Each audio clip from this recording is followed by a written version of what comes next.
to Millie Tang. I'm Millie Tang, and I am one of the science TOSAs for the 3 elementary schools. So I teach Los Perales, all of the kids, kindergarten to 5th grade, 3 days out of 5, and then I teach half of Camino Pablo, 2 days out of 5. So if we look at the numbers, yes, we are impacting our kiddos at a younger level. I cannot compete or bring in all of our kiddos here, but you are more than welcome to come into our labs either at CP or at LP to see what's going on in our labs. And for what I've written down, we still continue to foster the deeper curiosity. We develop the higher level of scientific thinking in elementary thinking. We build the awareness of science in our everyday lives.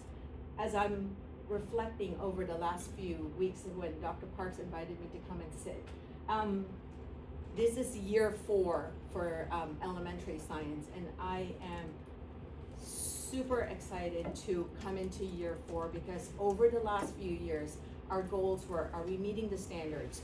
Are we meeting the needs of every student every day?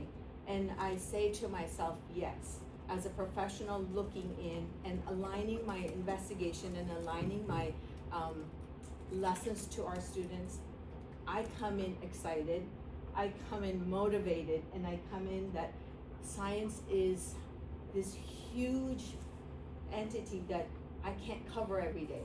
So I'm known to be the teacher who's always late releasing their kids by 5 minutes or 6 minutes because it's just never enough.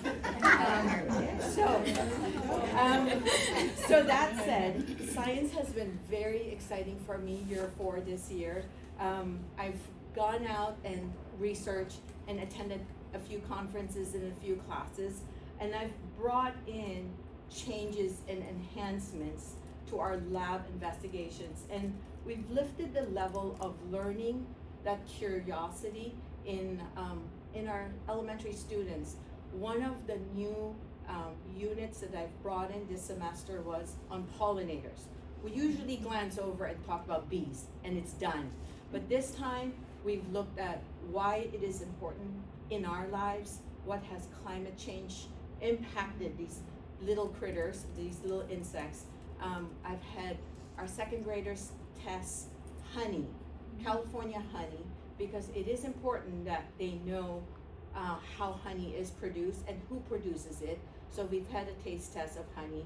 I've had the 2nd graders also design, if you were that scientist and you were to design a hybrid of an insect that can withstand climate change, that can withstand drought, that can withstand this, what would it be like? That means offering them the books that they should be looking at images and then sketching it out.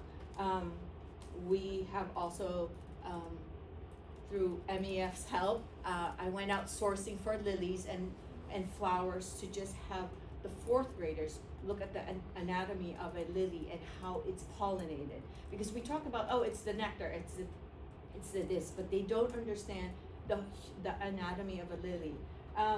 So it has become meaningful for us, I think, and when I say us, the elementary students, and how they see science impact their world.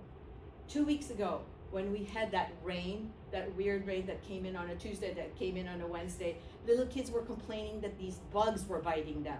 The 3rd graders were fearful to go out. And I'm like, wait, you guys, hang on, stop for a second. Those are flying termites.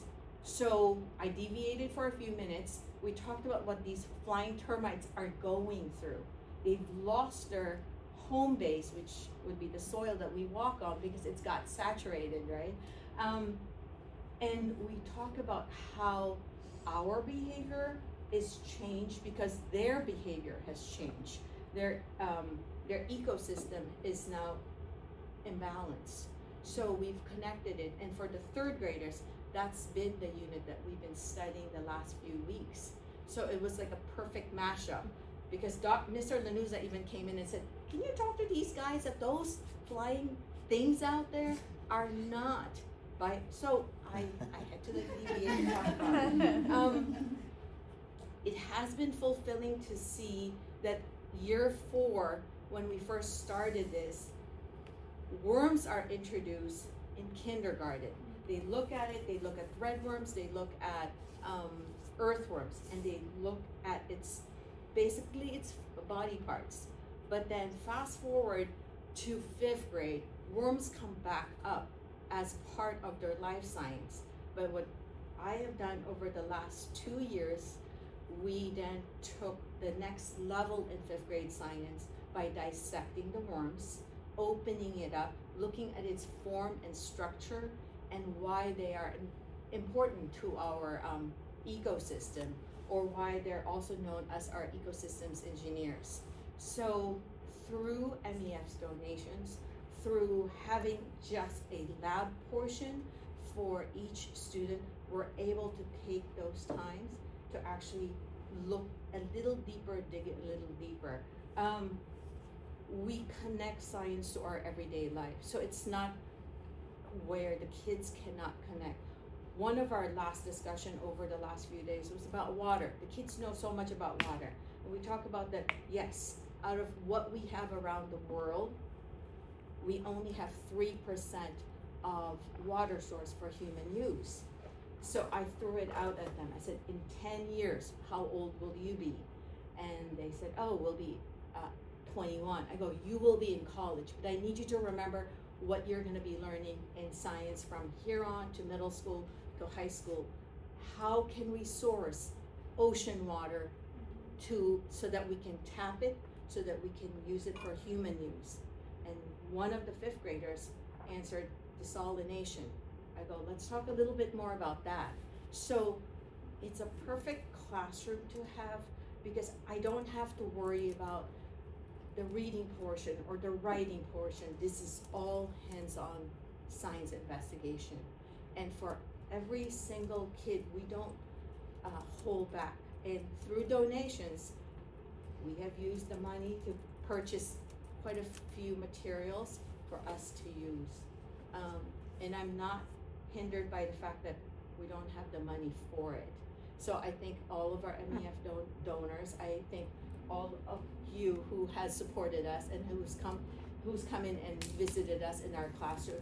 So like, what I have to say is, every investigation that I have rolled out to all of our students, we encourage for them to see that science is not just a subject, that it's a way for us to understand, protect, and improve the world around us, the small world around us in Moraga, and then the big world around them as they move on to middle school science and then high school science.